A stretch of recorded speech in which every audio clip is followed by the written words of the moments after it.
The article from the Tribune highlights Punjab farmer leader Sarwan Singh Pandher's call for unity among protesting farmers, emphasizing the importance of collective action to secure their demands. Pandher urges the Samyukta Kisan Morcha, SKM, a prominent farmers group, to collaborate with farmers who are currently protesting at the Punjab-Haryana border, particularly those advocating for a legal guarantee on minimum support prices, MSP.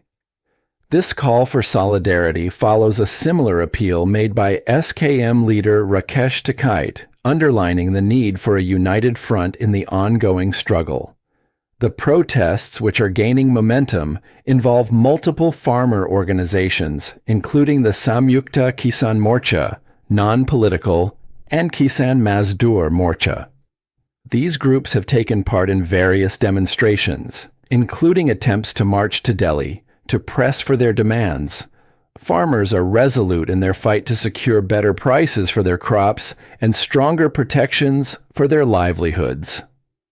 Meanwhile, other political figures and farmer groups have also shown their support for the cause, with each outlining their own strategies to bolster the movement. The growing unity among farmers, along with the increasing political backing, signals a strengthened resolve as the protests continue to evolve.